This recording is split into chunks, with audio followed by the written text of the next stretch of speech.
On va commencer. Donc, bienvenue à l'ancien collège municipal français. Bienvenue à la Société d'histoire des Français de Chine. On est heureux de vous accueillir ici. Et comme je le disais dans le flyer, dans l'affiche d'introduction et puis dans le groupe, c'est un petit cadeau qu'on vous fait parce que cette salle est payante, bien évidemment. Donc, c'est un lieu qu'on fait ouvrir, enfin qui peut s'ouvrir, mais c'est assez difficile, pas forcément très accessible. On a eu quelques petites discussions et puis ils le font bien payer. Mais voilà, on s'était dit que cette année, on allait aussi ouvrir quelques lieux exceptionnels. Et l'ancien collège municipal français, enfin entre autres le cercle sportif, comme on disait tout à l'heure, c'est quand même un très très joli lieu pour faire une conférence historique et en particulier sur le sujet dont tu vas parler. Oui. Donc bienvenue. Je vous connais, je pense, à 90%, mais il doit y en avoir pour qui en fait c'est la première fois ici. Enfin, la première fois à une conférence de la Société d'Histoire. Je veux voir des mains. Ouais, voilà. Donc voilà. Bon, bah alors, vous, vous connaissez la Société d'Histoire ou pas? Plus ou moins? Ok. Donc, je vous le fais très très rapidement parce que à chaque fois je le fais.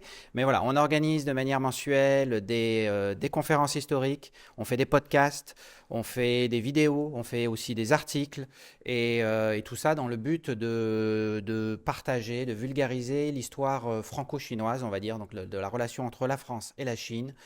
Parce qu'elle est profonde et c'est une clé de compréhension de la Chine. Et on est, voilà. Et notre particularité, c'est aussi de le faire en langue française, ce qui est exceptionnel, on va dire, en Chine et à Shanghai en particulier. Donc, si vous voulez nous suivre, on poste sur LinkedIn. On est bien évidemment aussi sur WeChat. Et on est sur d'autres réseaux sociaux un peu plus obscurs comme X. Et qu'est-ce qu'on a d'autre aussi? Facebook aussi. Et puis il y a YouTube. Abonnez-vous à la chaîne YouTube. Ça permet d'être mieux référencé dans les algorithmes et ça fait que nos podcasts sont mieux diffusés, etc. Donc abonnez-vous, n'hésitez pas. Voilà. Alors ce soir, exceptionnel, pas uniquement parce qu'on est ici dans ce fabuleux bâtiment, mais aussi parce qu'on est labellisé mois de la francophonie. Et si j'ai bien compris, on est le dernier événement du mois de la francophonie. Donc on est honoré de la présence de Monsieur le Consul et de son équipe, de Monsieur l'attaché ce soir, pour faire cette petite présentation historique. Donc Gauthier, vous avez noté que Gauthier n'est pas là, donc c'est moi qui vais faire l'introduction académique, on va dire. J'ai pas mon petit calepin, mais j'ai le téléphone où il m'a envoyé les éléments de langage. Mais on va d'abord commencer formellement avec un discours de Monsieur le Consul, et puis ensuite on va entrer dans le vif du sujet avec Hugues. Merci à tous. Vous parlez dans le petit micro qui permet ensuite, parce qu'en fait toutes nos conférences elles sont rediffusées ensuite D'accord, sur YouTube. on passe à la télé en même temps, en fait. Merci beaucoup, cher David. Merci beaucoup, Hugues. Ça va, je suis juste là? Ah oui. Bonsoir à toutes et tous. Très heureux d'être avec vous dans ce lieu effectivement historique et même un peu mythique et très beau en tout cas. On a pu revisiter là rapidement au pas de course, mais c'est toujours un très grand plaisir d'être ici. Très heureux parce que, alors, on vient pas que quand vous êtes dans le mois de la francophonie, on était déjà venu une fois ou deux avant. Oui, non, bien Mais sûr. c'est un grand plaisir de venir cette fois-ci. Effectivement, ça prend un sens tout particulier. Le mois de la francophonie, en principe, c'est le mois de mars. Bon, là, on est le 7 avril, mais pour la Société d'histoire des Français de Chine, on fait un petit extra. On étend un petit peu le mois de mars. Non, vraiment très, très heureux parce que c'est une association qui nous tient beaucoup à cœur, la Société d'histoire des Français de Chine. Certains d'entre vous, là, j'ai vu une ou deux mains se lever, la découvrent peut-être ce soir. Ça fait partie de cette chance incroyable qu'on a à Shanghai d'avoir un écosystème associatif d'une diversité, d'une richesse et d'un dynamisme vraiment extraordinaire.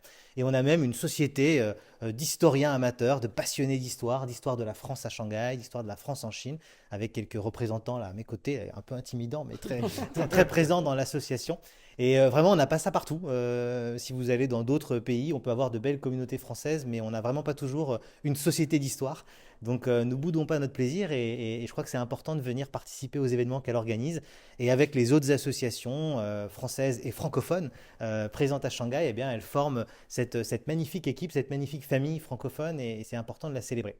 Donc très heureux que ça puisse se tenir dans le cadre du mois de la francophonie. je le disais, la francophonie, c'est quelque chose de très vivant et de très actuel en Chine et à Shanghai en particulier. On a plus de 20 000, 22 000 apprenants de français rien qu'à Shanghai et dans la région. Ils apprennent le français, notre langue, dans l'Alliance française, dans les Alliances françaises. Il y en a aussi à Nankin et à Hangzhou, si vous voyagez un peu en dehors de Shanghai. Ils apprennent dans les départements de français des brillantes universités chinoises de Shanghai et de la région. Ils apprennent aussi au lycée français de Shanghai, hein. On accueille d'ailleurs des jeunes enfants de langue et de culture chinoise qui, avec le programme Flesco, deviennent très vite de brillants francophones. Et donc, au total, on a comme ça un peu plus de 20 000 apprenants de français. On a aussi la chance d'avoir des enseignants, des intellectuels chinoises et chinois absolument brillants. Certains se cachent un peu au dernier rang, mais sont là ce soir. Je vois professeur Huang Bei qui fait la timide, mais qui est une digne représentante de ces très brillants francophones qu'on a la chance d'avoir ici à Shanghai. Et donc la francophonie, c'est important et le Consulat général de France, de concert avec nos partenaires d'autres pays francophones, la Belgique, la Suisse, le Luxembourg, le Bureau du Québec, et puis quelques autres, organise chaque année, et ça a été le cas encore cette année en 2025, toute une série d'événements au mois de mars pour célébrer, pour fêter la francophonie et pour le faire avec tous nos amis francophones, qu'ils soient européens, chinois ou encore d'autres horizons. Et donc très heureux que vous soyez officiellement labellisé dans le programme officiel de ce mois. Et puis troisième point que je voulais souligner, c'est que cette année, on a le plaisir d'avoir une thématique, un leitmotiv du mois de la francophonie qui est vraiment important, qui est la francophonie au féminin. Et donc, on a célébré tout au long du mois de mars eh bien, les talents, les contributions de femmes francophones, d'où qu'elles viennent. Et donc, que ce soit dans le domaine des lettres, dans le domaine de la culture en général, des arts, du cinéma, de la poésie, des slameuses, on a eu la chance d'avoir une programmation vraiment très riche et qui a permis de donner plus de visibilité, de valoriser en tout cas ces contributions-là. Et en fait, ce soir, la conférence pardon, qui s'apprête à commencer et que Hugues va animer en tant que conférencier, quelque part est très cohérente avec cette thématique, puisqu'on va parler d'une femme, Stéphanie Rosenroy, Oui. qui est peut-être insuffisamment connue, alors qu'elle a un parcours et une trajectoire vraiment passionnante, et qui est une femme francophone aussi. Oui, mais Donc pas on est, française. mais pas française, Pas voilà. Donc française. on est vraiment au cœur, vous le voyez, de notre mois de la francophonie, de notre sujet. Donc je suis très heureux qu'on termine ce mois avec vous, la Société d'histoire des Français de Chine, avec cette personnalité, avec cette thématique. Et je ne serai pas plus long parce que l'essentiel maintenant, c'est qu'on entende Hugues et David. Donc je vous souhaite une excellente soirée à toutes et à tous et une très belle conférence. Merci beaucoup. Bonjour.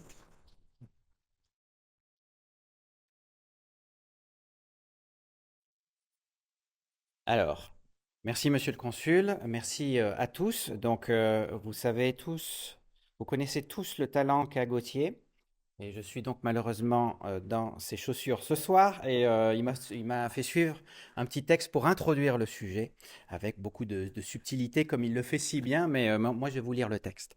Alors, au début du XXe siècle, le français est une langue mondiale. C'est la remise en contexte historique de la conférence de ce soir. Langue de son empire, langue des échanges diplomatiques, elle voit cependant déjà l'anglais s'imposer comme langue dominante. Cependant, l'archipel de la francophonie dépasse de loin le territoire français national et colonial. Des îlots nombreux parsèment le monde. Non seulement on enseigne le français, mais on parle aussi français dans des milieux non francisés, à Alexandrie d'Égypte aussi bien qu'à Saint-Pétersbourg, à Varsovie aussi bien qu'à Pékin. Soyez perdus, parlez français dans les confins de l'Ukraine ou bien sur les rives de l'Ossouris entre Chine et Russie, et vous trouverez vite un interlocuteur pour vous répondre dans la langue de Molière, et peut-être un négociant grec, un ingénieur russe, un missionnaire allemand. C'est vraiment du Gauthier Roux dans le texte, hein. Dans ce monde aujourd'hui disparu, mais dans lequel la francophonie n'a pas disparu, il est des profils inattendus et méconnus, comme celui de Stéphanie Rosenroy, polonaise, de confession juive, de langue française et épouse chinoise. À l'heure où Claudel, Ségalen, Saint-John Perse ont définitivement quitté la Chine, à l'heure où les journalistes comme Albert Londres, Maurice Decobra et André Violis font leurs reportages sur la Chine, passage obligé du Globetrotter comme même Tintin en témoigne, à l'heure je me suis perdu. À l'heure où encore le roman dit populaire s'empare de la Chine avec, par exemple, l'écrivain Pierre Benoît, on possède aussi des sources locales, journaux francophones, de Nachbord à Pékin et de Fontenoy à Shanghai, bulletins universitaires de l'Aurore. Beaucoup plus surprenante est la fiction romanesque francophone produite en Chine, et il a fallu que ce soit une femme, qui n'était pas française et n'avait même pas le français pour langue maternelle, qui fut à l'origine de cette perle rare. Et c'est Hugues Martin qui va nous exposer ce soir en montrant combien, à cette époque déjà, la fortune des romans est liée à celle des lieux qu'ils représentent, mais aussi un art qui prend le dessus sur un autre, sur les autres, à savoir le cinéma. Voilà, le contexte est posé. Maintenant, parole à notre conférencier. Merci.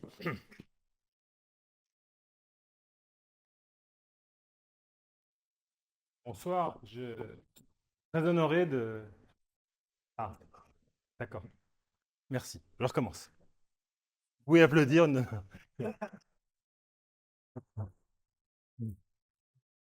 Bonsoir, je suis très honoré de faire, d'avoir cette conférence pour la fin du mois de la francophonie 2025. Et comme je le disais tout à l'heure, un de mes premiers souvenirs à Shanghai, c'était le mois de la francophonie 2004, où la cérémonie, oui, un des grands temps était dans ce bâtiment déjà, qui à l'époque était très compliqué d'accès, puis après est devenu très simple, et puis de nouveau, comme le faisait remarquer David, n'est pas forcément simple aujourd'hui. Et donc c'est vraiment un endroit spécial. Et donc je vais vous parler de quelqu'un qui est très spécial pour moi, sur laquelle j'ai écrit un certain nombre de posts sur mon blog, et la présentation de ce soir est une synthèse de tout ça. Donc je vais déjà me présenter. Donc je m'appelle Hugues Martin, je suis à Shanghai depuis 2004. La photo n'est pas de 2004, hein. Mais elle a un petit côté. Et je suis collectionneur sur l'histoire de Shanghai. J'ai entre 500 ou 600 pièces, des livres, des documents, des meubles sur l'histoire de Shanghai. Et tout ça a été condensé et alimenté par mon blog qui s'appelle shanghailander.net, qui existe depuis maintenant 19 ans. Et malheureusement, tout ça ne nourrit pas son homme. Donc mon vrai métier, c'est la gestion de patrimoine pour les Français expatriés et les entrepreneurs en Chine et puis à Hong Kong et un peu partout en Asie. Voilà. Donc, rapidement, le contenu de la présentation, je vais vous faire une petite introduction. Je vais vous expliquer comment j'ai rencontré Stéphanie Rosenroy. Et puis, on va parler de sa période avant d'arriver en Chine, sa première période en Chine, les différentes choses qui ont marqué son livre, enfin, un de ses livres, puis le film, et puis après la période suivante où elle a alterné entre la France et la Chine, et finalement, qu'en reste-t-il aujourd'hui? Donc, la, comment dirais-je, il a fallu rencontrer Stéphanie Rosenroy et c'était pas facile. En fait, c'est le fruit d'un hasard. J'ai regardé attentivement un film qui s'appelle Love and Duty, qui est un film muet de 1931, avec la star de cinéma, la superstar de l'époque, celle qu'on appelle la Greta Garbo chinoise, Wang Lingyu, qui est un des films qu'il a lancé. Je vais revenir sur le film après. Et j'ai regardé le film une fois, deux fois, trois fois, et au bout d'un moment, au début du générique, j'ai vu ça. Donc j'ai fait un arrêt sur image, et puis j'ai pris Google, et Google n'a dit pas grand-chose. Et donc il a fallu creuser, je me suis aperçu qu'elle avait un autre nom de plume, etc., etc. Et tout ça est le fruit de longues recherches sur le sujet. Mais ça démarre vraiment comme ça. Et qu'est-ce que c'était? Qui était Stéphanie Rosenroy? Et qu'est-ce que c'est la Symphonie des Ombres? Et je vais vous dérouler cette histoire. Donc, Stéphanie Rosenroy, en fait, c'est une histoire relativement complexe, donc j'ai pris un plan chronologique pour simplifier les choses. Ça m'a pris pas mal de temps et ChatGPT était très bien pour remettre dans l'ordre chronologique les différentes choses que j'ai pu chercher et écrire sur le sujet. Donc, avant la Chine, donc Stéphanie Rosenroy, elle naît en 1883 à Kalisz. Kalisz, hein, c'est comme ça? Kalisz, là. Donc, Kalisz, c'est sur la carte d'après. Varsovie, c'est là. Là, là ou là, là. Donc, c'est une ville. Kalisz, c'est pas une très grosse ville polonaise, c'est une ville qui est pas très loin de Varsovie et qui, à l'époque, donc aujourd'hui, contient à peu près 80 000 habitants, mais ça devait être à peu près la même chose à l'époque. Alors, ce qui est important de comprendre, et je vais essayer de faire. Je suis obligé sur un certain nombre de sujets de faire des déviations, et notamment sur l'histoire de l'Europe centrale. Ce qu'il faut comprendre, c'est que la Pologne a été divisée en plusieurs morceaux au cours de son histoire, notamment au cours du XVIIIe et du XIXe siècle. Et Kalisz, c'était dans la partie prussienne, c'est-à-dire que c'est la partie prussienne de la Pologne. La Pologne a été coupée en plusieurs morceaux, dont une grosse partie pour la Russie, une grosse partie pour l'Allemagne, et une petite partie sur l'Empire austro-hongrois. Et Kalisz, j'ai la carte après, se trouvait dans la partie prussienne, mais à la limite, en fait, je me suis beaucoup interrogé pour savoir où elle était. Ben, en fait, Calais, ça dépend des cartes. Donc, on dit partie prussienne, sauf que là, c'est ici. Donc, elle est vraiment, vraiment à la... Et comme toutes les villes frontières, et donc, comme toute l'histoire de l'Europe centrale, les frontières ont beaucoup bougé, donc on peut imaginer que c'était un peu à cheval sur les deux. Donc, ce qui est important de comprendre, c'est que Stéphanie Rosenroy, elle vient d'une famille juive, mais à l'époque, dans toute l'Europe centrale, vous avez, enfin, c'est l'Europe orientale, en fait, c'est l'ouest de la Russie, vous avez ce qu'on appelle le palais. Donc ça, c'est toute une partie de l'Empire russe dans lequel les Juifs étaient autorisés. Et évidemment, là, vous avez plein de guillemets, hein, dans lesquels les Juifs étaient autorisés à résider. Et donc, vous aviez beaucoup, beaucoup de Juifs, qui d'ailleurs ont beaucoup émigré aux États-Unis. C'était des Juifs ashkénazes, donc les Juifs d'Europe centrale. C'était vrai dans cette partie-là.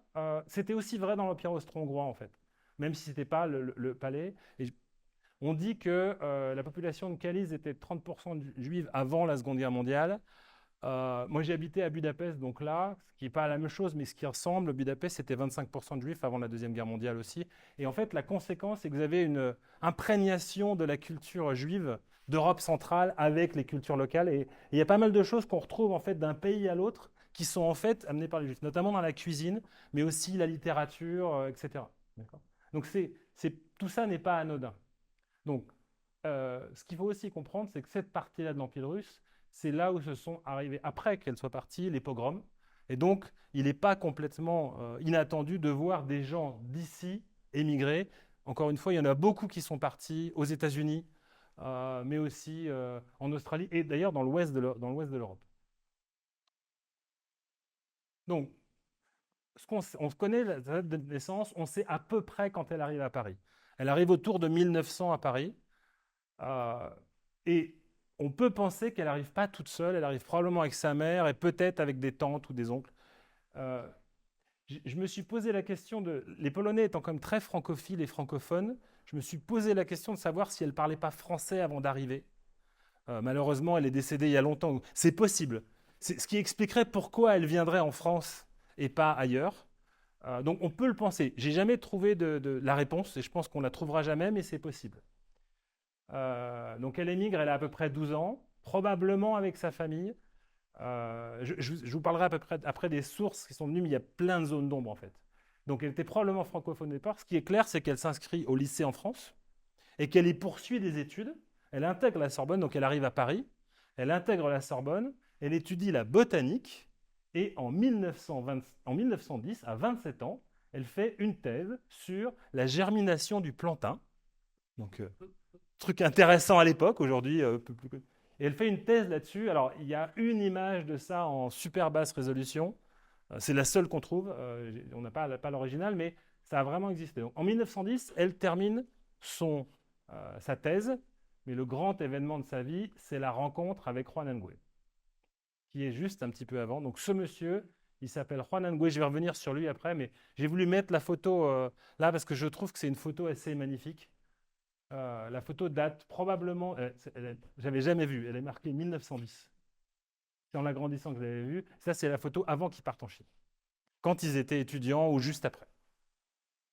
Et je trouve que cette photo est très marquante parce qu'on peut imaginer l'écart de culture qu'il y avait entre les deux.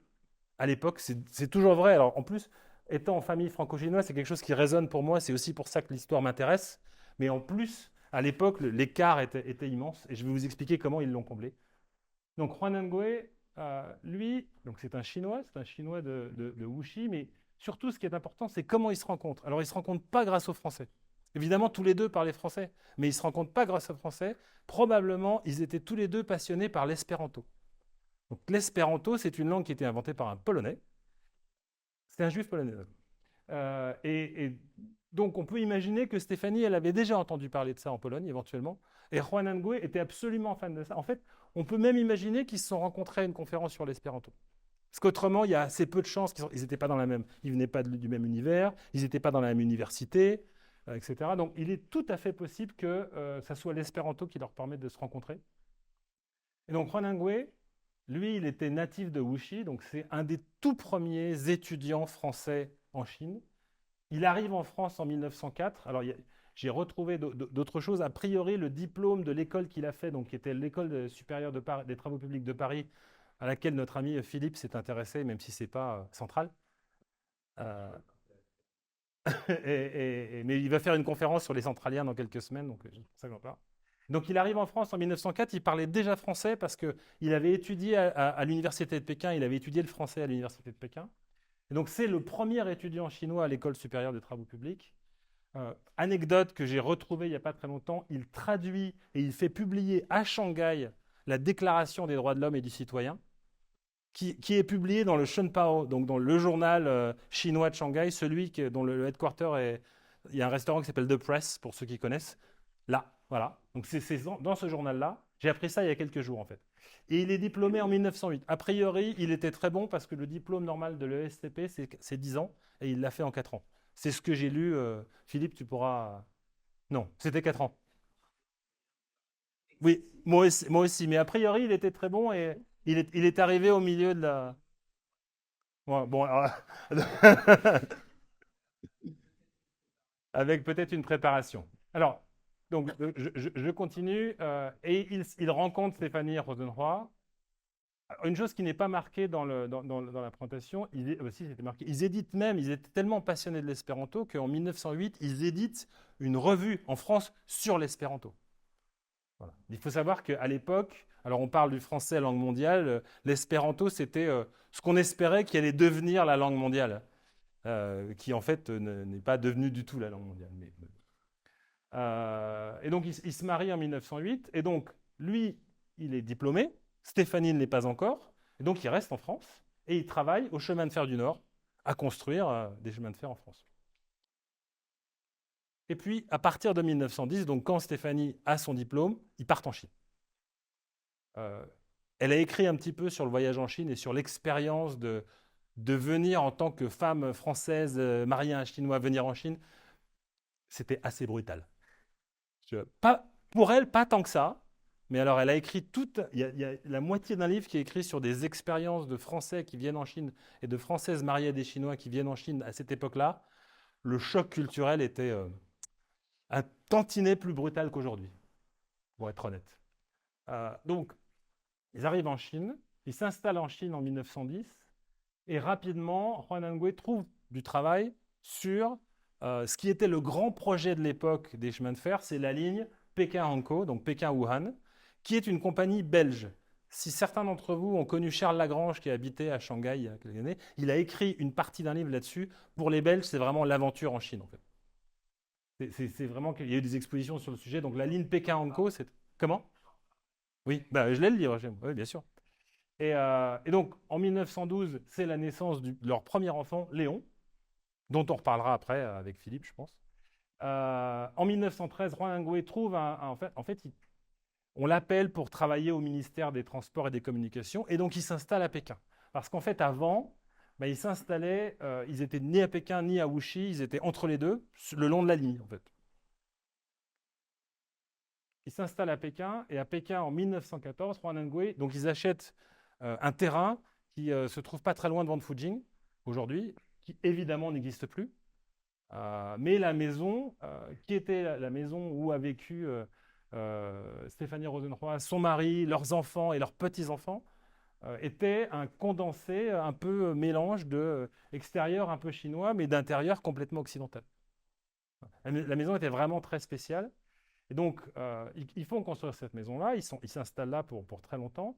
Et Stéphanie Rosenroy fait publier son premier livre en chinois. Alors, son nom de plume, un de ses noms de plume, parce qu'elle en avait au moins deux, c'était Hua Luoshan, donc c'était son nom chinois. Et elle fait publier son premier livre en 1915. Alors, ces livres, elle écrit en français. Elle parlait chinois, elle a appris le chinois en Chine, mais elle n'écrivait pas en chinois. Je pense que vous savez tous que c'est relativement complexe d'écrire en chinois. Et, et donc, en fait, elle écrivait en français, et c'est son mari qui a traduit certains des ouvrages, et d'autres ont été traduits par d'autres gens, j'y reviens. Donc, en 1915, elle publie son premier roman, son premier livre, qui était un roman d'ailleurs. Et en 1916, sa fille, donc son deuxième enfant, Simone, naît. Et surtout, ce qui est très intéressant et qu'on voit à travers toutes les rencontres, c'est qu'elle anime un cercle littéraire à Pékin. Donc ça commence dès 1912, en fait, dès qu'ils arrivent. Elle anime une espèce de cercle littéraire. Ils étaient amis avec tout le monde. Ils étaient amis avec Lu Xun, ils étaient amis avec... y a plein de gens qui sont aujourd'hui disparus, des auteurs chinois très progressistes, qui étaient leurs amis, qui venaient chez eux. Elle animait un vrai salon, en fait. Et c'est là-dessus qu'ils arrivent à rencontrer plein de gens. Alors, on a un peu de témoignages là-dessus. Et en gros, ils se parlaient toutes les langues. Parce qu'en fait, donc, ils parlaient français entre eux. Elle parlait chinois, okay, mais il y avait des Chinois. Il y avait des Chinois qui avaient étudié en Allemagne. Il y avait des Chinois qui avaient étudié au Japon. Donc, en gros, c'était un petit peu l'équivalent, et c'est pour ça que c'est une histoire qui me parle, parce que c'est un peu l'équivalent d'une soirée à Shanghai qu'on peut avoir, où il y a plein de gens qui se mélangent de plein de nationalités, et où on se parle deux, trois langues. Voilà. C'est une des raisons pour lesquelles je trouve ça très étonnant. Je vais y revenir, il y avait l'équivalent à Shanghai qui existait aussi. D'ailleurs, il y avait probablement des connexions. Alors, il faut se remettre dans l'époque, ces gens-là étaient tous des progressistes. Et d'ailleurs, ils sont tous devenus des communistes, en fait. Quand on dit progressiste en 1911, c'est le départ de ça. D'accord ? Alors, ce dont elle traite, en fait, c'est des sujets importants de société de l'époque. Et notamment, une des choses qui est très importante et qui est dans quasiment tous les livres, c'est le mariage forcé. Parce qu'à l'époque, en Chine, on ne choisit pas son mari. Ou son épouse, d'ailleurs. Enfin, on peut éventuellement choisir sa femme, mais on ne choisit certainement pas son époux. Donc, le mariage forcé, la libération de la femme sont des sujets de société. Il faut savoir qu'en 1911, il y a la Révolution chinoise. Donc, la Révolution chinoise, c'est vraiment un passage de l'ancienne Chine, la Chine féodale, à quelque chose de nouveau qui s'invente à ce moment-là, en fait. Où il y a plein d'auteurs qui écrivent là-dessus. Et il y a des thèmes qu'on retrouve dans toute l'œuvre de Stéphanie Rosenroy sur, justement, la société chinoise contre la société moderne, le libre arbitre des individus. Et donc, tous ces gens-là, en fait, tout ça se cristallise autour de ce qu'on appelle le mouvement du 4 mai. Le mouvement du 4 mai 1919, c'est le début des mouvements nationalistes chinois en réaction aux demandes japonaises et surtout en réaction à le fait que le Japon ait pris les anciennes colonies allemandes de Qingdao, enfin l'ONU, enfin la Société des Nations à l'époque, et donné aux Japonais les anciennes colonies allemandes, alors que les Chinois voulaient les récupérer. Et donc tout ça démarre un mouvement nationaliste avec des manifestations place Tiananmen. Et une des personnes qui gravitent autour de ça, c'est Lu Xun. Et donc le couple est très proche de ce mouvement-là. Et on va retrouver dans leur histoire plein d'écrivains chinois qui sont ensuite tombés dans l'oubli, mais qu'on a redécouverts il y a 20-30 ans. Donc, elle écrit plusieurs livres. Je dirais que le plus connu dans le grand public, c'est Love and Duty, Lin Hai Yuyi, ou que j'appelle Love and Duty parce qu'après, c'est un truc qui sera repris. Alors, il est publié en 1921, il est probablement écrit en 1920, voire 1919, et au départ, il paraît comme feuilleton. Donc, c'est un feuilleton qui est publié en 8 épisodes dans Xiaoshu, c'est-à-dire le magazine littéraire de Commercial Press. Alors, j'ai évité de remettre un slide ou deux encore sur une déviation, mais Commercial Press, c'est la maison d'édition nationaliste chinoise. Enfin, c'est la maison d'édition chinoise, très sur toutes les valeurs de gauche, mais aussi sur le nationalisme. Il publie de nombreuses choses. Moi, j'ai quelques exemples chez moi. Il publie pas mal de traductions de romans, de livres français, en fait, ou de livres étrangers. Il publie aussi des méthodes pour apprendre l'anglais. Ils sont très connus là-dessus. Méthodes et livres sur l'anglais et sur les langues étrangères en général. Et il publie donc de nombreux romans chinois. J'y reviendrai. Et donc, en 1921, paraît les 8 épisodes de Love and Duty. Alors, le roman a été traduit en français, pas par son mari. Je vais revenir sur qui l'a traduit parce que c'est important. Ce qui est important, c'est que ça rencontre un vrai succès. Et donc, 2 ans plus tard, Commercial Press en fait un livre. Donc ça, c'est le livre. Et le livre rencontre véritablement des thématiques de l'époque, celles dont je parlais avant, c'est-à-dire et notamment le mariage forcé, la liberté des individus, la transformation de la Chine ancienne en Chine moderne, et comment intégrer la modernité, ce qui était en Chine, ce qui était quand même le leitmotiv de tous ces étudiants chinois qui sont partis en France, en Belgique, au Japon, etc., et qui reviennent avec des idées nouvelles et qui essaient qui essaie de l'intégrer en Chine, en fait. Donc c'est un très grand succès, ça rencontre un vrai écho dans la société. Il y a eu 4 éditions du livre entre 1921 et 1930. Alors, ce qui est important de regarder, c'est qui sont les gens qui gravitent autour. Et c'est comme ça qu'on sait qu'ils étaient dans un cercle littéraire. Alors le premier, c'est celui qui a traduit. Alors, Zhao Xiaowu, en fait, donc tous ces gens-là habitaient à Pékin, donc beaucoup de choses se passent à Pékin. Il est diplômé de département français de l'Université de Pékin en 1919, puis il devient président, voire même il devient professeur puis président de l'université. Et en fait, il est connu beaucoup plus tard, à partir de 1932, parce que c'est le traducteur d'œuvres françaises en chinois. Et notamment, c'est lui qui traduit la version qui faisait, elle a probablement été retraduite plus tard, mais la version de l'époque qui était celle connue par les Chinois, c'était de Molière, Tartuffe, le misanthrope, l'avare. Et il traduit aussi Boule de Suif et la parure de Maupassant. Et on pense que, en fait, il a fait ça quand il était juste diplômé et que c'est probablement le premier livre en français qu'il ait traduit. C'est-à-dire qu'il est devenu, il n'était pas du tout connu à l'époque, il venait d'être diplômé et il connaissait ces gens-là et donc il a traduit le livre.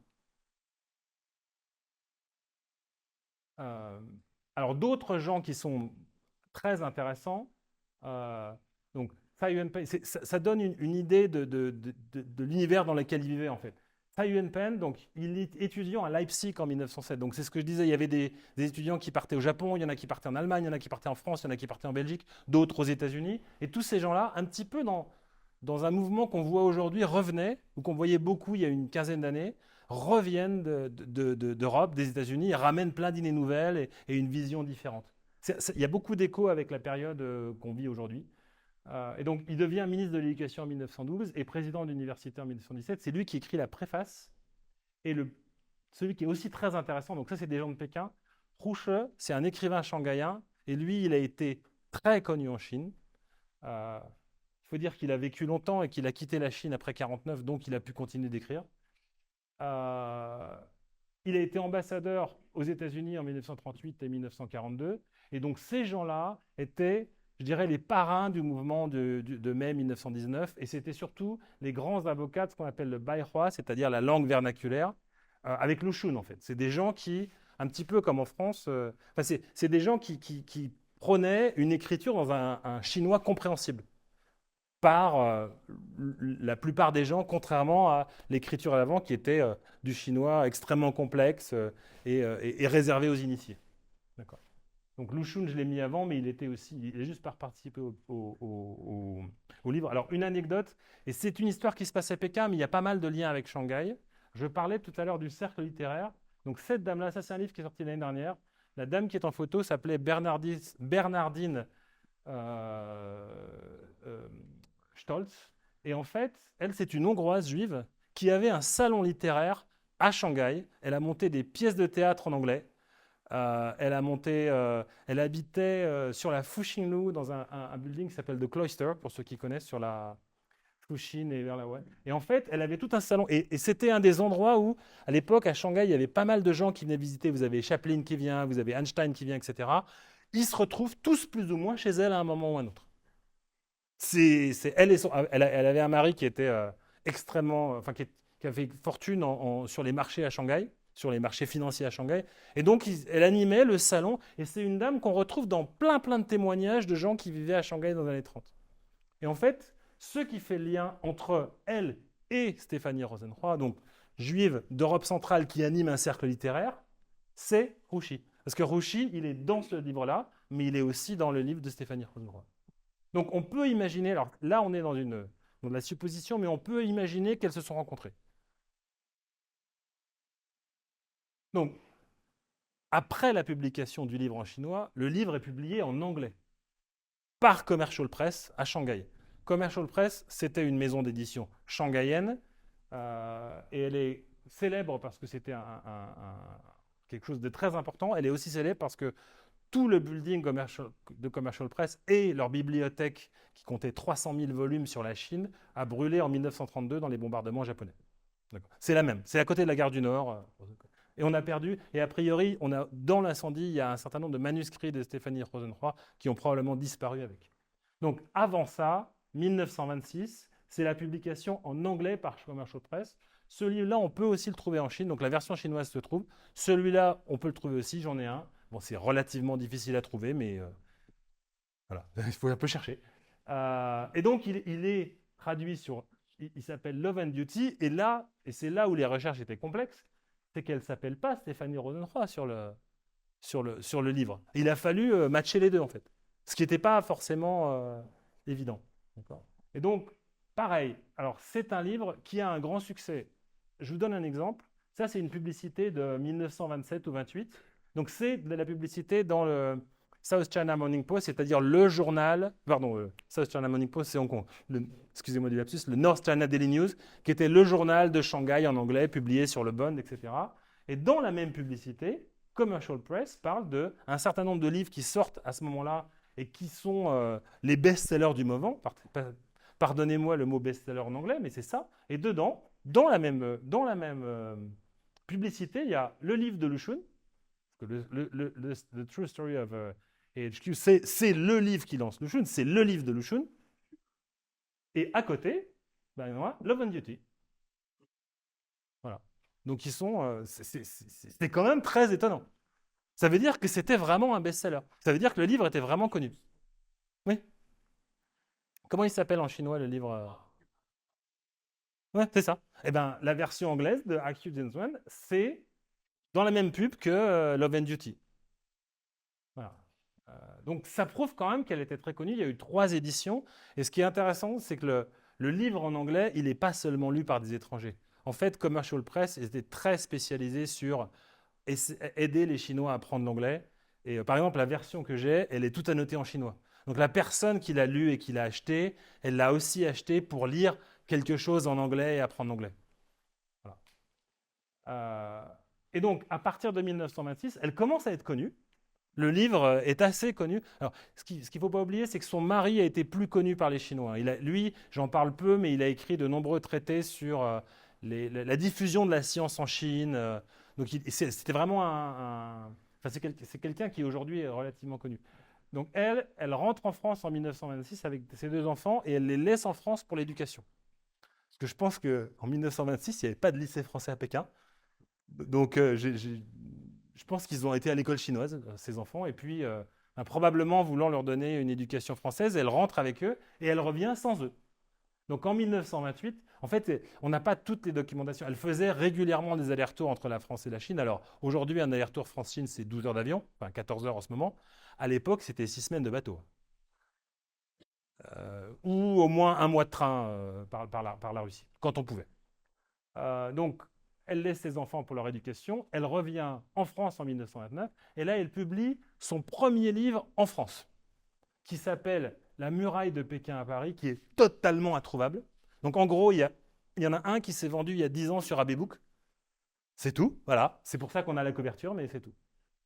Et par contre, quand on fait des recherches, notamment sur le site de la Bibliothèque nationale, on trouve des articles dans la presse régionale. Elle faisait des conférences sur la Chine. Elle essayait d'expliquer la Chine aux Occidentaux, ce qu'on essaie de faire tous les jours. Parce que, évidemment, quand vous lisez ce que les gens pensaient sur la Chine à l'époque, ce n'était pas exactement la même chose que la réalité, un petit peu comme aujourd'hui. Voilà.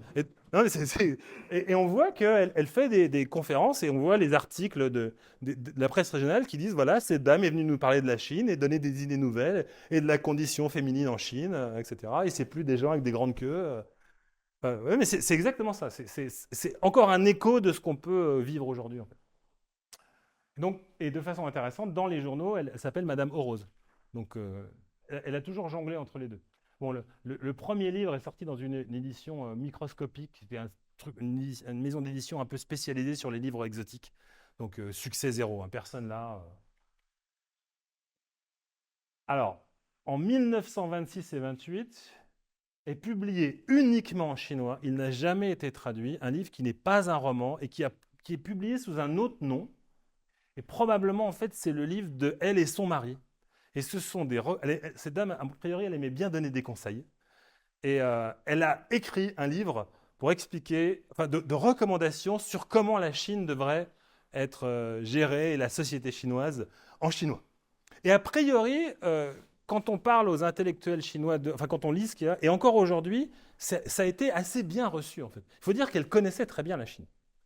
Donc elle habitait en Chine, elle écrivait pas, mais elle parlait chinois, et c'est quelque chose qui a été bien reçu. Et d'ailleurs, il est cité par un Américain qui a écrit des livres de sociologie sur la Chine en 1935. C'est comme ça qu'on sait que le livre existe, parce que alors celui-là aussi, en chinois il existe, il a été réédité a priori, mais il n'a jamais été traduit.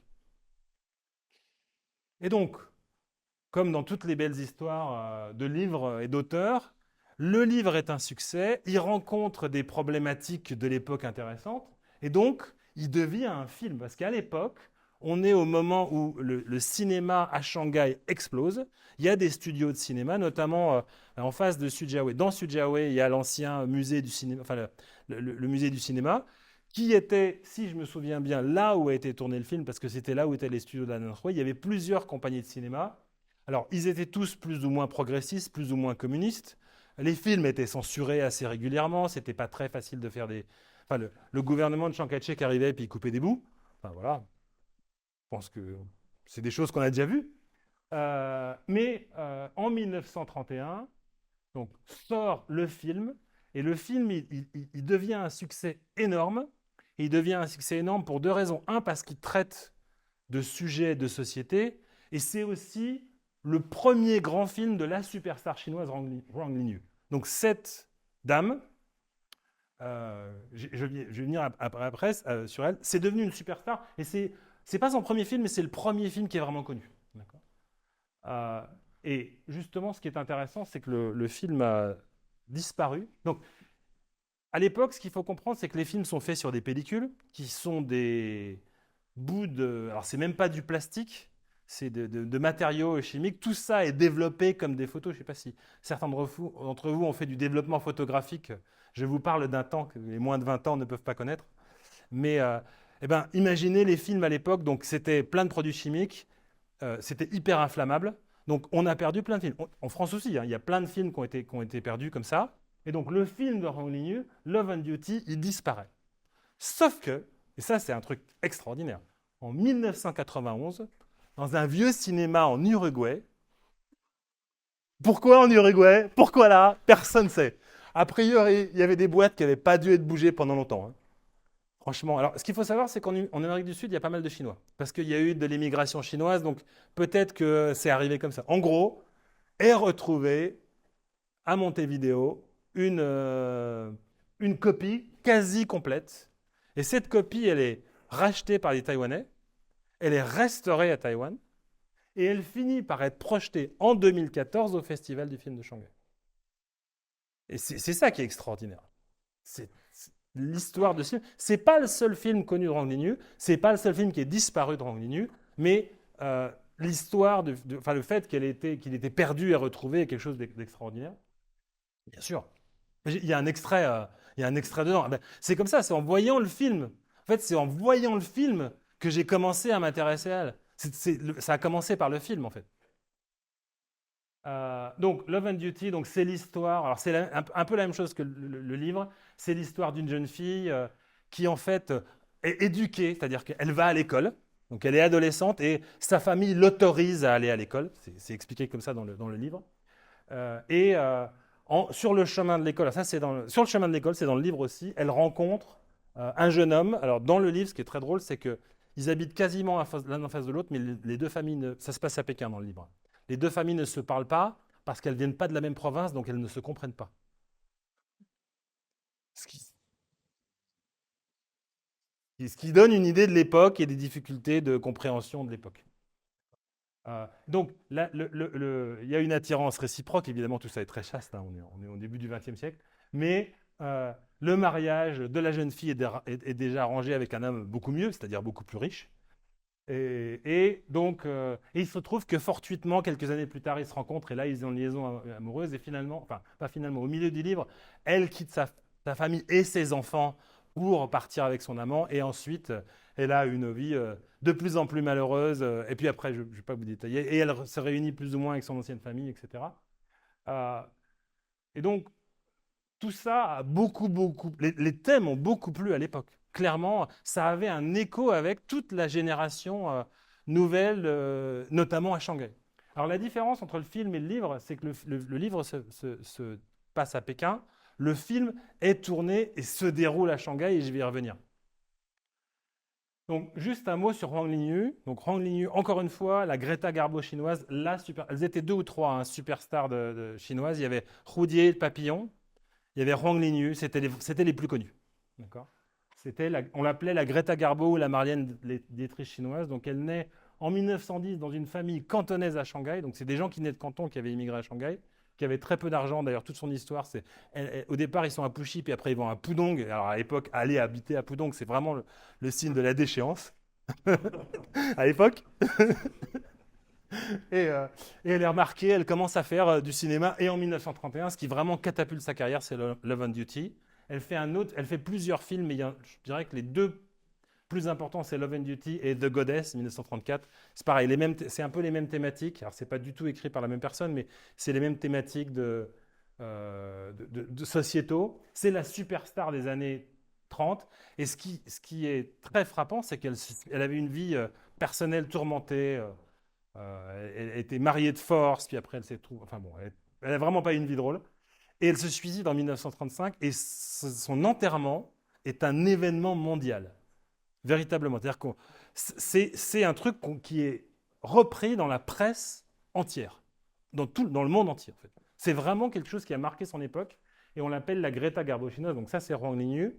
Si vous êtes intéressé par le sujet, il y a un film je sais plus, des années 90 qui a été tourné sur elle, qui s'appelle en chinois Huang Linyu, et qui est en fait un film qui est un mélange de 3 choses. C'est des images de ces films, des scènes réinterprétées avec Maggie Chun. Alors, pour ceux qui ont vu In the Mood for Love, c'est Maggie Chun, c'est la même. Avant, hein, c'est bien avant In the Mood for Love. Et on trouve toute une brochette d'acteurs qui sont devenus très très connus à Hong Kong après. Donc il y a Maggie, il y a Carina Low, il y a, je crois qu'il y a Tony Leung aussi. Donc il y a tout le petit monde des superstars hongkongaises. Et le film, donc il y a 3 parties. Il y a des parties anciennes, des parties où c'est Maggie Cheung qui joue, et des parties où ils interviewent les acteurs, et notamment Maggie Cheung, sur pourquoi elle a voulu faire ce film, et la relation qu'eux-mêmes ont avec Huang Linyu, superstar des années 1900. C'est très intéressant. C'est très difficile à trouver. J'ai la chance d'avoir quelqu'un qui m'a prêté le DVD. Je ne l'ai toujours pas rendu, ça fait 1 an. Mais je vais le rendre. Alors, ce qui est super intéressant dans le film, c'est l'aspect ultra moderne. C'est à tomber par terre. La scène du restaurant, dans le truc complètement. Alors, en plus, ça va complètement avec le style de l'époque. Le truc art déco, motif géométrique, où ils sont en train de manger avec des couteaux et des fourchettes dans un restaurant avec du jazz qui est derrière. La scène est hallucinante. C'est-à-dire, on est en 1900 et il est tourné en 1930. Donc, quand on parle de la modernité de Shanghai, de la renaissance de Shanghai dans les années 90, ça, c'était super moderne. C'était un truc. Le film est hallucinant pour ça. C'est pas le seul, mais c'est probablement le plus travaillé. Deuxièmement, il était sous-titré. Alors, c'est un film muet. Donc, il y a des. Vous savez, c'est comme dans les films muets américains ou français. Il y a des panneaux avec les dialogues. Eh bien, les dialogues, ils étaient en chinois et en anglais, dans la version originale. Bah oui, c'était pour faire moderne. Mais ça veut dire aussi qu'il y a des étrangers qui sont allés le voir. Et puis la troisième, ça c'est un petit extrait, mais que j'aime bien. Ça a été tourné dans l'ancienne concession française. Et automobile avec 2 plaques. Hein. Pourquoi ils ont 2 plaques? Parce qu'il y a une plaque pour la concession française, une plaque pour en dehors de la concession française. C'est comme quand vous allez à Hong Kong, vous avez des voitures avec 2 plaques, une pour Hong Kong, une pour le reste. Voilà, c'était pareil. Et à l'époque, il y avait déjà des trous dans les routes.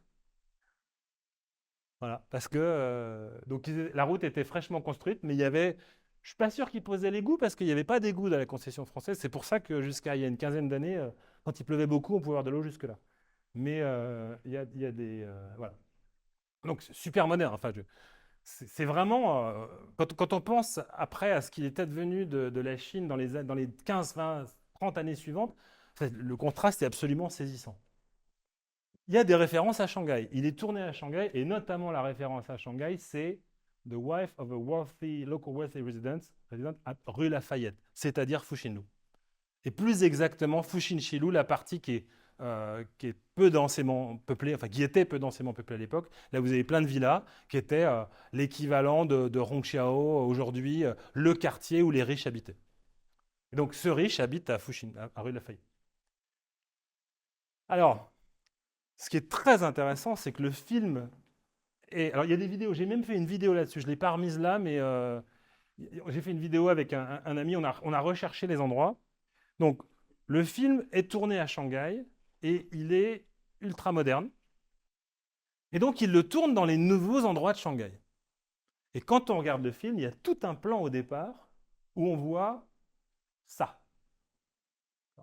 Et ça, quand on regarde vraiment, et quand on cherche, et quand on connaît bien Shanghai, et on s'aperçoit que c'est ça. Ça, c'est Taiyuan. Donc, il est tourné là. Le film est tourné. En fait, quand on regarde les marques sur la maison, la marque là, elle est là. Donc, le devant a changé, mais c'est la même maison, il n'y a aucun doute. Donc, la modernité, elle est exprimée par ça aussi. Donc ça, c'est la première. Alors, je vous ai mis les scènes où il s'est tourné le plus longtemps. Après, il y a d'autres scènes dans d'autres endroits de Shanghai qu'on peut reconnaître. Ça, c'est l'angle de la même rue, mais de l'autre côté. C'est la Yongkanglu, l'ancienne route Rémy, et sur le chemin de l'école. Il y a un extrait, donc je vous montrerai, mais c'est clairement la même chose. Hein. Voilà. Et en face, alors l'histoire dit que c'est sur le chemin de l'école. Ben, pour la petite histoire, de l'autre côté de la rue, il y a vraiment une école. C'est l'école de la rue Rémy, on en parlait avec. Voilà. Donc, je vais vous montrer un extrait du film. Alors, il y en a pour. C'est un film muet, donc c'est un peu lent. Il y en a pour 2 minutes. J'ai coupé, il y en a 2 minutes 30. Le film. Mais j'ai trouvé que c'était intéressant de mettre ça dans la présentation. Donc, ça, c'est le jeune homme qui parle au jardinier de sa maison, qui a vu une jeune fille passant et qui veut savoir qui elle est. Donc, ça, c'est Hong Linyu, qui est quand même très belle. Et qui est justement, ça, c'est l'angle de la Wukanglu et de la. Il est tourné juste à l'angle de la Wukang et de la Taiyuanlu. Et donc, ce jeune homme qui habite pas loin de chez elle la suit sur le chemin de l'école, une fois, 2 fois, 3 fois. Alors, les acteurs, en fait, comme ils jouent des périodes de leur vie différentes, donc les techniques de maquillage étaient moins bonnes qu'aujourd'hui. Donc, effectivement, il est un peu vieux, l'acteur. Et c'est marrant parce que Hong Linyu, elle passe très bien en jeune première, alors qu'elle a des scènes derrière où elle est très vieille, etc. C'est hyper bien fait pour l'époque. Donc, explication. Donc, elle trouve ça super, elle va à l'école. Voilà. Et ça, c'est pareil. Ça, c'est la scène de la rue. Ça, c'est sur la Taiyuan. Alors, il y a d'autres. Donc, voilà. Et lui aussi trouve ça super. Le chemin est beaucoup plus sympa quand il la suit. C'est pareil, c'est un film muet, donc c'est vraiment une autre façon de faire du cinéma qu'aujourd'hui. Il y a tout un jeu de Hong Linyu qui est assez hallucinant. C'était vraiment une superstar, en fait. On le voit dans ces films-là. C'était vraiment quelqu'un qui jouait très, très bien. Donc là, c'est Taiyuan Lu encore. Donc, j'en ai 2 extraits. Hein. Donc, je ne sais pas comment ils ont fait le travelling à l'époque. À l'époque, je pense que la caméra était sur une voiture. Mais donc là, c'est la scène que je vous montrais. Et si vous arrêtez là, là, vous avez marqué CMF. Ça veut dire Conseil municipal français. Et la pierre y est toujours. Hein. Elle est sous des tonnes de. Enfin, elle y est probablement toujours. Elle a dû être un peu rabotée. Donc ça, c'est le premier extrait. Et puis, le deuxième extrait, un peu plus loin. Donc, plus loin, ça continue. Il y a un deuxième jour, un troisième jour. Je ne sais plus ce qui est marqué sur le panneau là, mais c'est identifié comme étant la concession française. Et voilà, donc le jeu des acteurs continue.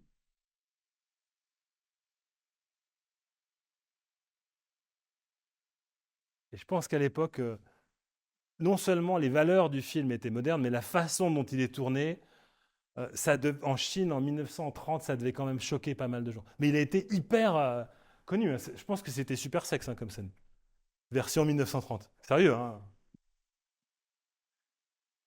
Donc la modernité, là, c'est pas la Taiyuan Lu, mais c'est une autre rue. L'acteur aussi, alors j'en parle moins, mais l'acteur central était quelqu'un d'aussi très connu. C'était un sino-coréen dont j'ai oublié le nom. Et, voilà. Et qui était aussi connu, et d'ailleurs, je vais y revenir, qui a refait parce qu'il y a eu un remake. Et bah oui, elle s'est suicidée, donc on a fait un remake. Ah oui, on encaisse forcément. Bah oui, oui, c'est exactement ça. Enfin, il y a de ça. Et donc la scène est assez hallucinante parce que il y a quand même une voiture. Et donc ça, c'est le côté moderne. J'adore le klaxon. Voilà. J'adore. Et, euh, et elle a un accident de voiture devant le panneau Conseil municipal français. Et, enfin, et alors, ce que je trouve incroyable, c'est que exactement comme aujourd'hui, vous avez 20 personnes autour, il y en a pas un qui fait rien. Donc, donc pareil, il n'y a pas de dialogue, mais en gros, vous allez voir, il y a une scène super érotique derrière aussi. Ah oui, elle s'est cassée la cheville. Alors, il lui met un mouchoir dessus. Mais donc, voilà, elle lui tend. Et alors, le mouchoir, il va le garder et il va le renifler plus tard. Enfin, c'est marrant à regarder parce qu'il y a des codes qui sont un peu différents des nôtres. Donc, il faut quand même euh, se remettre dedans. Mais c'était, oui, je pense que c'était quelque chose de très. Déjà, on lui voit les genoux, donc déjà, c'était.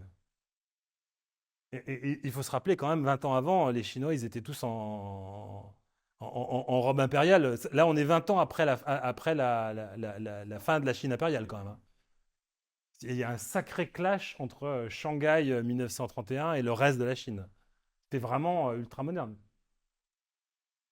Avec le jeune homme en costume cravate. Et donc, c'est là où on voit la différence entre le livre, parce que le livre est moins. Les valeurs sont les mêmes, mais c'est moins moderne. C'est une Chine moins moderne. Et alors, le film, c'est vraiment super, super, super à la mode, quoi. Euh, voilà, donc tous les gens regardent et ne font rien, hein, ça continue. Il n'y en a pas un qui l'aide, hein. Pas déconner quand même. Euh, et il y a une dernière scène où voilà, on voit quand même qu'il n'y avait pas que des gens bien habillés, parce qu'il y avait des gamins dans la rue. Enfin, tout ça est assez représentatif de l'époque, évidemment. Et puis, voilà. Et après, c'est comme ça qu'ils se rencontrent.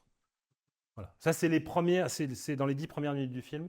Et notamment, il y a dans le film, les 30 premières secondes, c'est le bâtiment sur la Taillenlou dont j'ai fait l'avant-après, qui venait d'ouvrir, qui était encore vide, qui cherchait à louer. Et j'ai pas trouvé de preuve, mais ça serait un product placement, donc pardon, un placement de produit de la FONSIN, c'est-à-dire l'ISS. Je pense qu'il y a des gens qui ont écrit des articles sur l'ISS. L'ISS, la International Saving Society, compagnie d'assurance montée par des Français qui sont devenus richissimes grâce à ça, qui avaient des parties de Shanghai sur lesquelles ils construisaient des bâtiments. Et clairement, c'est probablement pas un hasard qu'on ait mis 30 secondes de film sur ce truc qui est classé, qui est décrit dans le film comme le paradis sur Terre et qui était à louer au début du film. Voilà. Il n'y a pas de preuve, on n'a pas, mais voilà. Donc, il y a eu des remakes. Donc, le premier film est un succès. Ron Liu se suicide. 3 ans après, il y a un remake qui est là avec en sonore. C'est moins bien. Honnêtement, c'est moins bien. D'ailleurs, il est très, très, très difficile à trouver.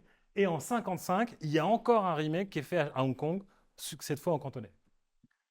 Celui-là est plus facile à voir, mais c'est pas, bah ouais, c'est pas la même star, quoi. Je serais pas étonné d'ailleurs qu'un jour quelqu'un refasse un remake de ce film-là encore parce que c'était un tel succès. Donc ensuite, Stéphanie Rosenroy devient très connue.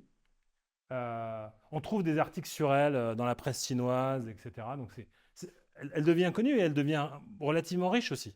Donc les allers-retours avec la France, qui coûtent à l'époque une fortune, se multiplient.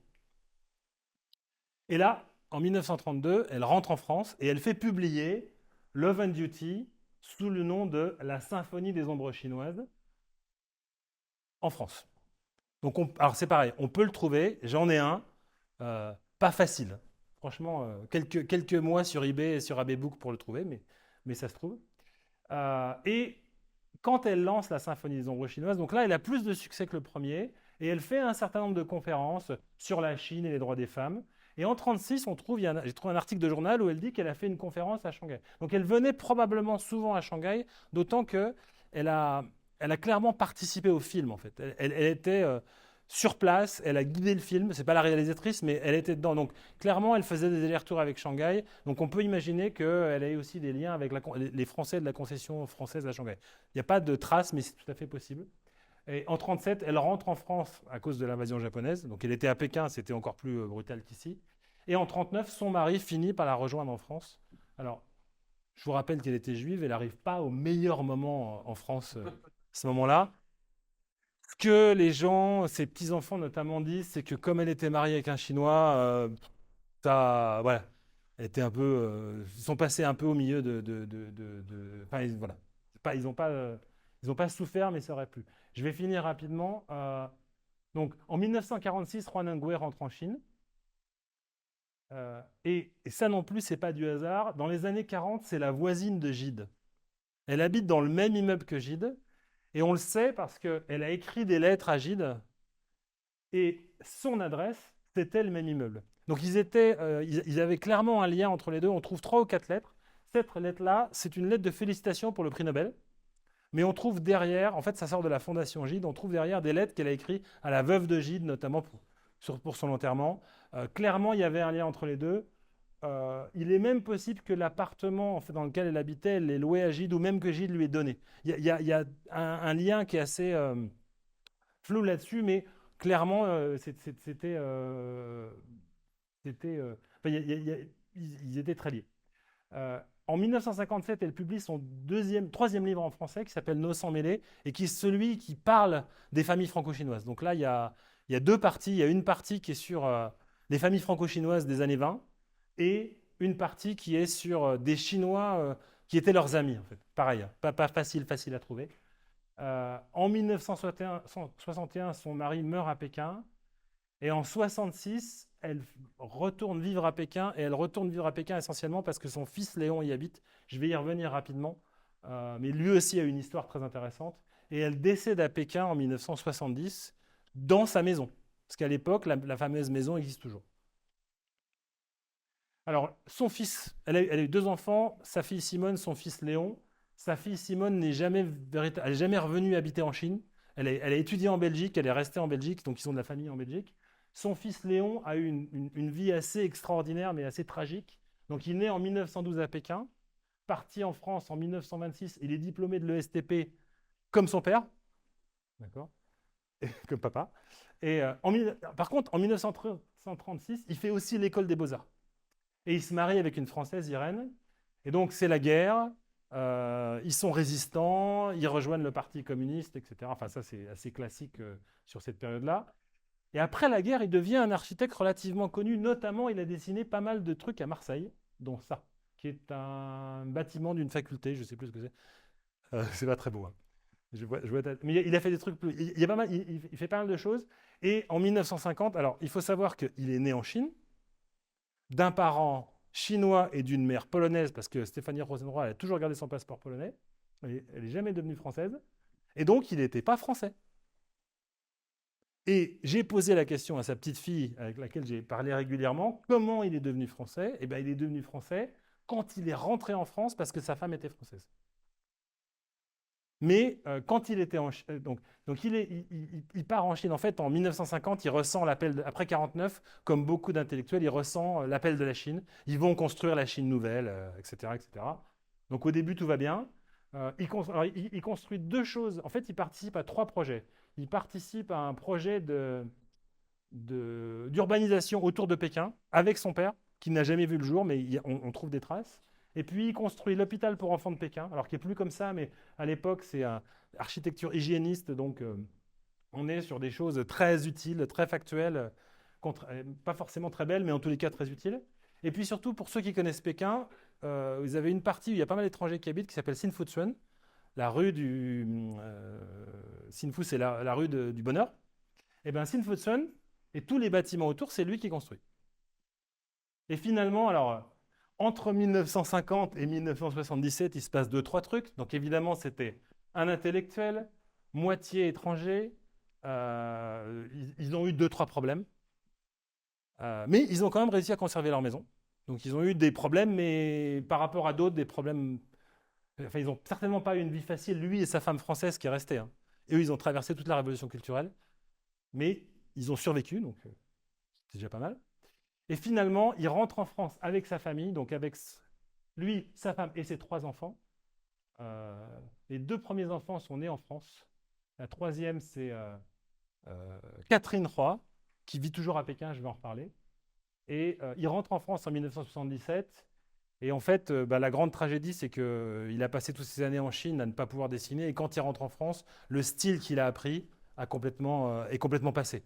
Donc en fait, il est totalement oublié. C'est en ça que c'est totalement tragique. Et il décède quand même en 2012 et il a eu plusieurs décorations en France. Il n'a pas eu la Légion d'honneur, mais je crois qu'il a eu. Il a été, monsieur le consul général, le chevalier des arts et lettres. C'est comme ça qu'on dit. Voilà. J'ai lu ça quelque part qu'il a eu ça. Et donc, qu'est-ce qu'il en reste aujourd'hui? Il n'en reste pas grand-chose.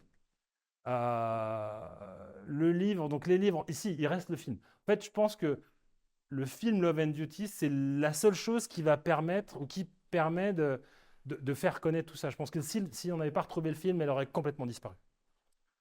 Donc, c'est une histoire assez hallucinante. Alors, il reste quelques livres en France, mais en France, elle est totalement inconnue. En fait, elle n'a jamais eu aucun succès en France. Elle a eu un succès en Chine très important, mais comme beaucoup d'écrivains des années 30 en Chine, tout ça a disparu après la libération. Et on a commencé à reparler de ces gens-là dans les années 90. Mais ce n'est pas la seule, hein. Il y a plein d'intellectuels, il y a plein d'écrivains shanghaïens aussi qui avaient disparu, soit parce que ils sont partis, soit parce qu'ils avaient collaboré avec les Japonais, soit parce qu'ils sont décédés. Et ces gens-là sont aussi redécouverts aujourd'hui. Mais la chose la plus tangible qui reste, mis à part le film, c'est donc Juan Nguyen. Le mari, lui, est beaucoup plus connu dans les cercles intellectuels. Parce que, notamment, il faisait partie de ces gens qui ont essayé de réformer la Chine. Et ces livres ont été réédités. Alors lui, il a écrit surtout des livres sur la... C'est un ingénieur, donc il a écrit des livres sur comment transmettre les technologies en Chine. Il a été directeur de l'Institut de technologie franco-chinois à Tianjin pendant longtemps. Et donc, voilà, il écrit des choses d'ingénieur. Son épouse était moins connue, mais elle a quand même eu un vrai succès au moment de Love and Duty. Son film, là, mais effectivement, en Chine, ils sont surtout connus dans les milieux intellectuels. En France, zéro. Inconnu, totalement inconnu. Mais c'est quand même, et c'est pour ça que je voulais faire cette conférence, une histoire fascinante pour la francophonie. Et la deuxième chose qui reste, pardon. Ah ben non, j'ai coupé la photo. Ah oui. Bon ben, alors je vous remettrai la photo plus tard. Mais elle a une petite fille, donc la fin de l'histoire, c'est que sa petite fille, qui s'appelle Hua Ximin, Catherine Hua, est très connue à Pékin parce que son cheval de bataille, c'est la préservation des bâtiments historiques de Pékin. Et donc, elle ne s'est pas fait que des amis à Pékin, parce qu'en plus, je pense qu'elle est à peu près aussi elle ressemble beaucoup à sa grand-mère, elle aime donner des conseils et elle a une personnalité bien trempée, ce qui lui a d'ailleurs vécu quelques problèmes. On trouve des interviews d'elle par des journalistes étrangers dans les années 90-2000, puis après, on en trouve beaucoup moins. Et donc, ces 2 chevaux de bataille, c'est la préservation de Pékin, parce que la destruction de leur maison familiale a été un traumatisme énorme. Et deuxièmement, son grand-père et aussi sa grand-mère. Et d'ailleurs, il y a pas mal de zones d'ombre dans cette histoire. Et il y en a une qui est sur la Pologne, parce qu'en fait, on n'a pas grand-chose. Aucune des personnes qui a fait des recherches là-dessus n'est allée en Pologne. On peut dire que jusqu'à il y a une vingtaine d'années ou 30 d'années, c'était relativement difficile d'y aller. Donc ça fait partie des trous. Il y a encore pas mal de zones, mais j'ai essayé de vous donner un résumé concis de l'aventure et de ce personnage que je trouve... Enfin, d'ailleurs, c'est pas seulement le personnage, c'est le couple qui est fascinant. Et honnêtement, en guise de conclusion, je pense que c'était des gens vraiment sympas à rencontrer. Mais vraiment, parce qu'ils avaient leur... On voit qu'ils avaient plein d'amis, il y avait plein de gens qui venaient chez eux.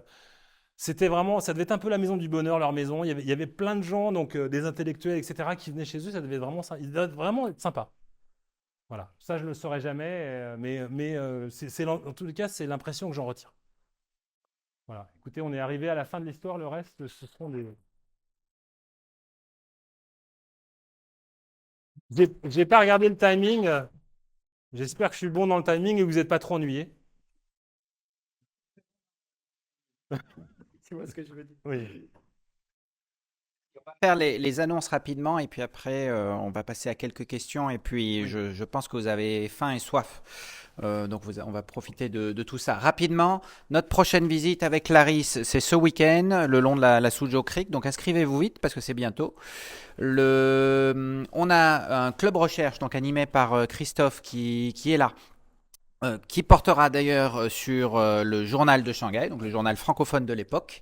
Ça sera en Cool, ligne alors. lundi prochain, lundi soir prochain. Inscrivez-vous, il y a déjà pas mal de gens inscrits et la personne qui interviendra est une spécialiste de ce sujet-là. Donc c'est intéressant. Notre dernier podcast avec Bernard Brisé, Le sac du palais d'été, donc la seconde guerre de l'opium, vous pouvez aller l'écouter sur toutes les plateformes de podcast habituelles.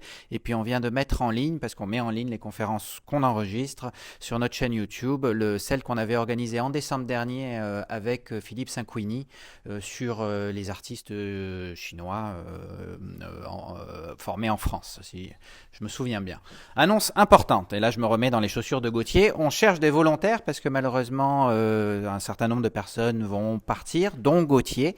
Donc si vous voulez coordonner les conférences, si vous avez si vous pensez que vous pouvez faire les choses mieux que ce qu'on fait actuellement, n'hésitez pas à venir. J'adore les critiques, mais on a surtout besoin de votre temps. Les idées, on en a toujours, mais comme toutes les associations, on a un problème de temps. On est bénévole, n'oubliez pas. Donc venez, et puis on vous donne rendez-vous en mai prochain avec Philippe Fournereau qui m'écoute pas, mais qui interviendra. On sera chez Campus France, donc on reste en terrain consulaire, on va dire. Mais chez Campus France, c'est le 24 mai, quelque chose comme ça, 26 mai. Et puis l'Assemblée générale aura lieu dans un lieu exceptionnel aussi, celui de la Villa Basset, le 24 juin, juste avant les vacances. Voilà. Avec une très belle table ronde. Hein. L'Assemblée générale, vous savez que c'est un sujet qui est très rapide puisqu'il n'y a pas vraiment d'enjeu, mais il y aura une conférence, hein, une table ronde qui sera, elle, assez intéressante et dont certaines sont déjà engagés.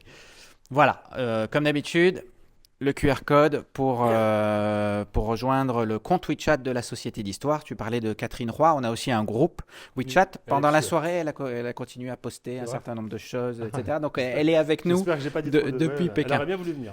Elle aurait bien voulu venir, en effet. Voilà, si vous avez des questions, c'est maintenant. On va en prendre une ou deux. Et puis, on va ensuite se délecter il y a du rosé, du blanc et du rouge qui est en train d'ouvrir Benjamin au fond. Donc des questions?